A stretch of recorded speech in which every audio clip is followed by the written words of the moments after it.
Today I'm going to present to you a platform that we developed, which we call the RosetteArray platform. And we use it for quantitative high-throughput screening of human neurodevelopmental risk. There we go.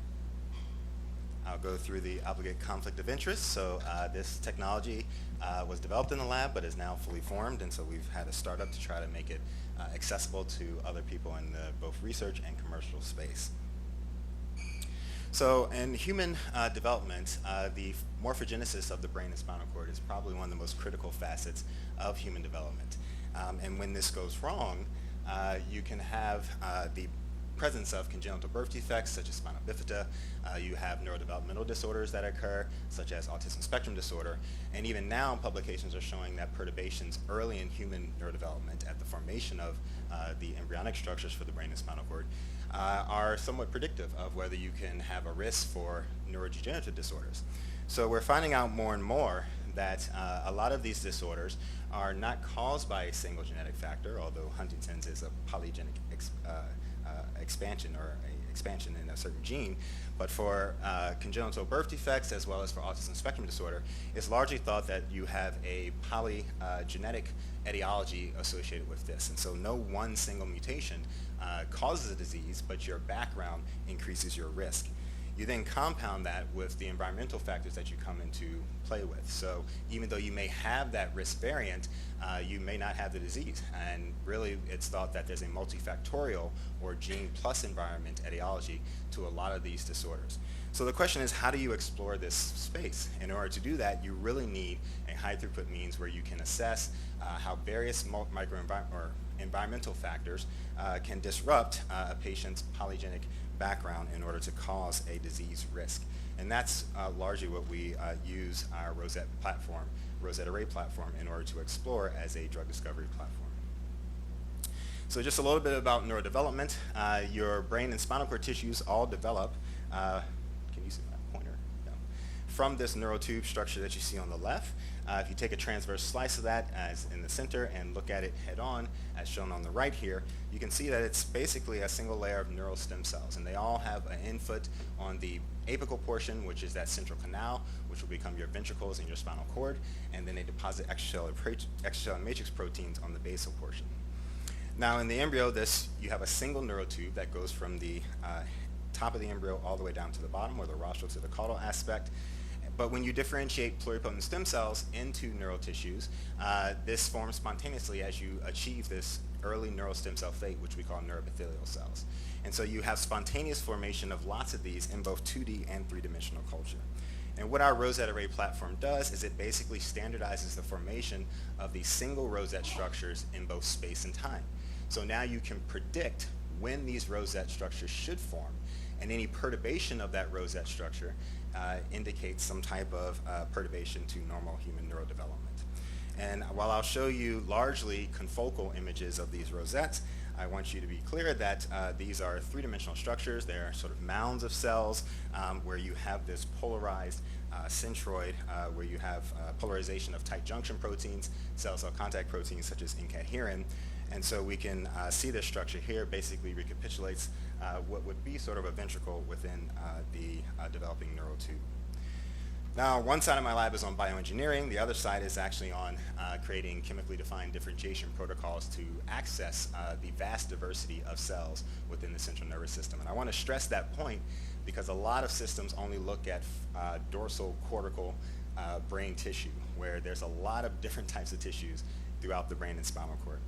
And so you can see here, just when we're generating on the left here, just the neural stem cells that populate this neural tube along the head to tail axis, there's a regionalization of those neural stem cells from the forebrain through the midbrain, all the way down from the hindbrain through the spinal cord.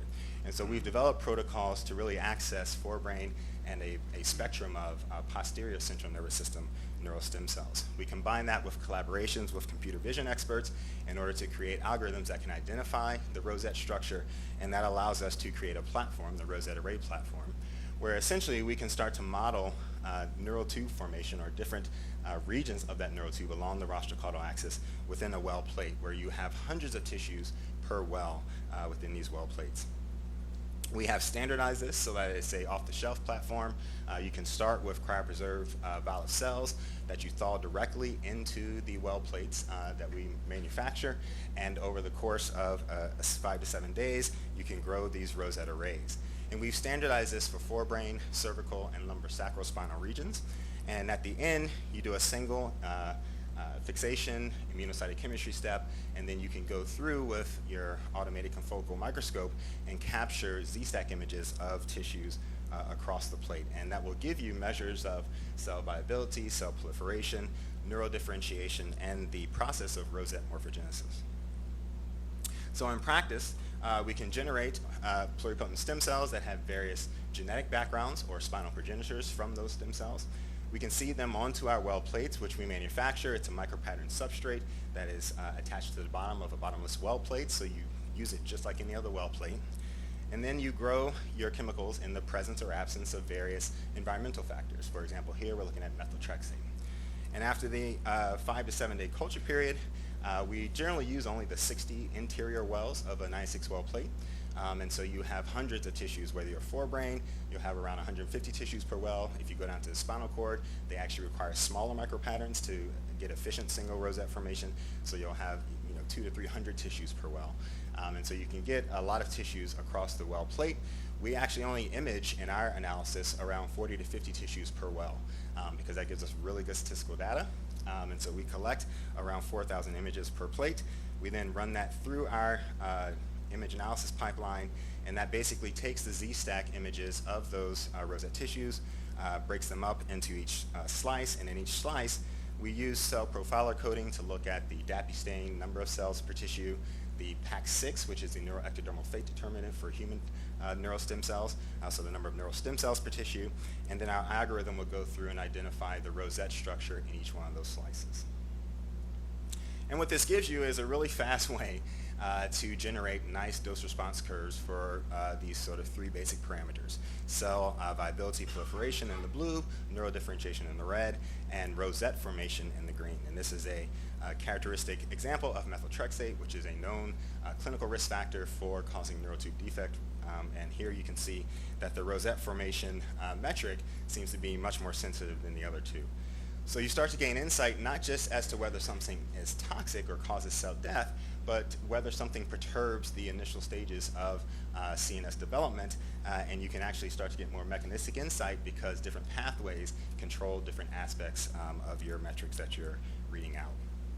So we've done a number of validations for our RosetteArray platform, largely around its use for looking at developmental neurotox, as well as for its use to detect neural tube defect risk. The first one was, can it be used for screening chemical libraries? And indeed, we can use DMSO solvated compounds up to 0.1% in DMSO within our assay, so we can use it to screen drug libraries. I'm just going to bullet point some of these just due to the sake of time. We have really good reproducibility across our plates. So for forebrain and cervical spinal, we're upwards of 70 to 75% efficacy in generating these single rosette structures. For lumbosacrospinal, it's even higher. We haven't just done enough replicates to give a good standard deviation there. And so we started off with just seeing if we could detect chemicals that have a known human clinical risk for causing neural tube defects. And neural tube defects, again, is the formation of the actual neural tube, which gives rise to all your brain and spinal cord tissues. You have fusion of the neural folds at the midbrain hindbrain barrier, and then it sort of zips up to the forebrain and down through the spinal cord. And if you have disruption of this process at any point along that rostral-caudal axis, you can end up with a neural tube defect. And this is the second leading congenital malformation behind heart malformations. And so we tried glycolic acid as a control.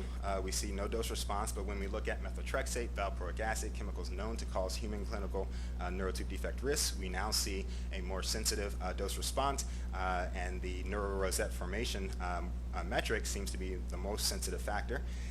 But when we look at a pesticide such as benamil, which has been epidemiologically correlated with a neural tube defect risk, here we actually still see the dose response, but now our rosette morphogenesis metric in the green is not statistically different or more sensitive than the other metrics, indicating potentially that benamil affects sort of normal basic cell physiology functions and not necessarily morphogenesis aspects of the tissue.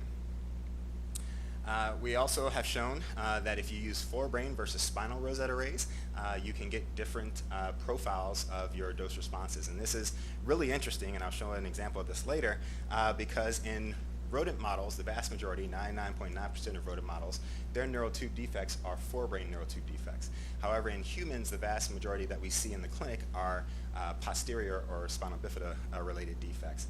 And so here, since we're seeing different aspects, maybe we're capturing some of that rostral-caudal differences that you really only see in the human. Folic acid metabolism is the best known pathway that's perturbed to cause a neural tube defect risk. And so we've shown that we can induce a neural tube defect risk with methotrexate, which inhibits the folic acid pathway, and we can also rescue that with adding solubilized or metabolized forms of folic acid to our media. And as a more contemporary example of this, dolutegravir is an HIV antiretroviral therapy that is currently used. And when this was tested in clinical trials, it was shown in sub-Saharan Africa to have a 3-fold increased risk for neural tube defects. And this was actually paused by the World Health Organization for its use as an HIV antiretroviral therapy. They then, so in our assay, when we run dolutegravir, indeed we do see this risk, and we see it over the range of concentrations that are the therapeutic ranges for dolutegravir's use in humans. Now they went back after pausing it and did clinical trials around other places around the globe, and it largely correlated to the fact that if your country mandated folic acid supplementation of the grain streams in your diet, then you didn't see that risk for dolutegravir. However, in places like sub-Saharan Africa, where they don't have that mandate, they do see that risk. And indeed, when we add in the metabolized form of folic acid, we see that we can rescue that risk of dolutegravir within our assay, again indicating parity between the human scenario. For general developmental neurotox, we wanted to see if we could integrate human metabolism into our assay. And so we ran a panel of compounds with a crop science company that helped us curate this list. We have a number of negative and positive controls, as well as a number of pesticides that were of interest. And we could see here in this particular panel, we don't have any metabolism. And without metabolism, we see a good representation of our positive controls causing a hit, our negative controls not causing a hit. And interestingly enough, running this screen allowed us to realize that our assay is super sensitive. So we can detect statistical significance of like a 5% difference in our readouts because we have such a high N. And so we actually now only believe that there is an actual difference or an actual signal if that difference is greater than 25%. So that helped us to sort of define that variable. Now, across here with the negative controls, we didn't detect any false positives. Thalidomide gave a warning, but it's actually not a developmental neurotox. It affects vascularization, which subsequently shows up as an issue with neurotox. With our positive controls, we largely detected those, but without metabolism, we didn't detect butylbenzophthalate. And then with our pesticides, we had some that outright killed the cells because we only tested at a high concentration, but we had others that are used in products and give a more nuanced signature. And then when we tested with a handful of these bottom pesticides here, where we actually simulated metabolism by doing a pre-digestion with S9 pooled human liver fraction, we saw some interesting results, such as desmetafam here. The profile changes. Its initial hit goes away when you have human metabolism. That's good because desmetafam is currently used in several products. But with things like ciproconazole and propizamide, where initially they didn't show a hit signature, now when you metabolize them, they give a very blatant signature of potential developmental neurotox, and that is commensurate with their role.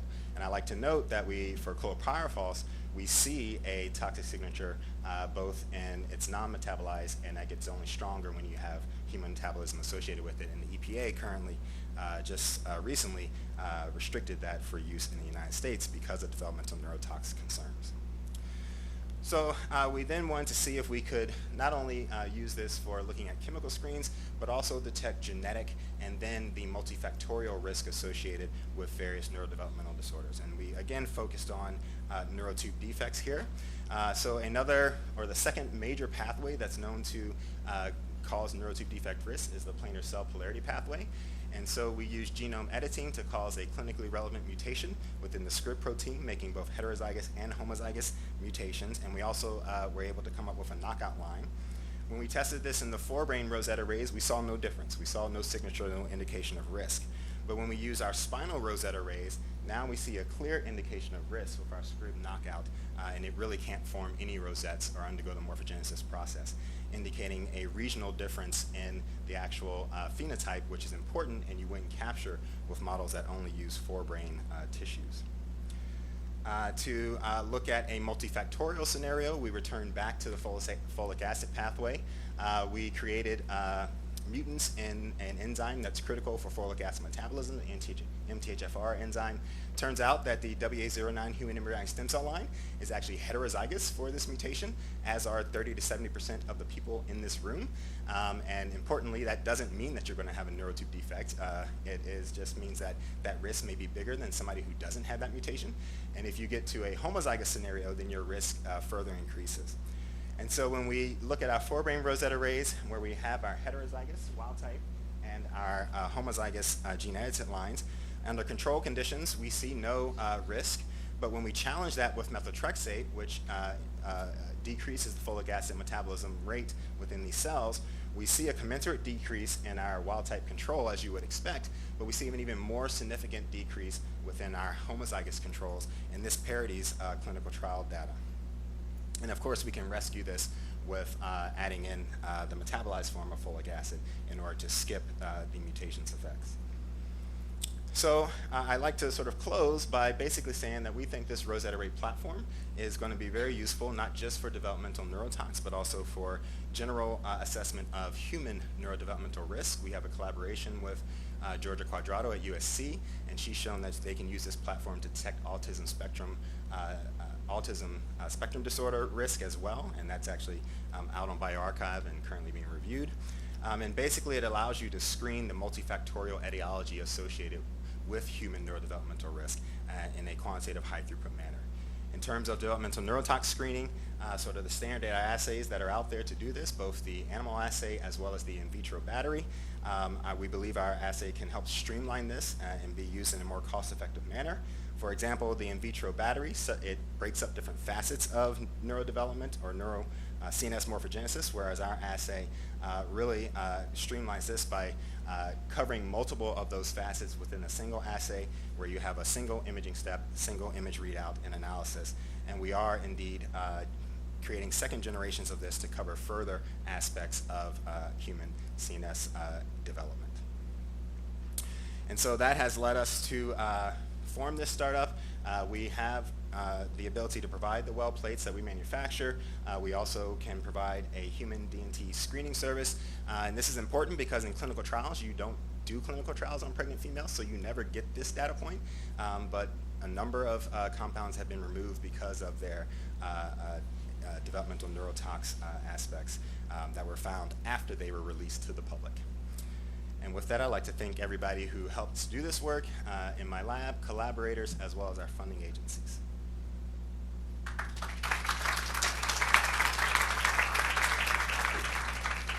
Yes, many thanks, Randy. I'm really excited to see how your technology evolved over the last years. And with this, we have 1 minute, maybe for one question, if someone had a quick one. No? So maybe from my side, where do you see like the next steps for your technology? Do you see one weak point you would like to improve, or you think it's really ready to be applied by users, end users, to distribute it also maybe in pharmaceutical companies?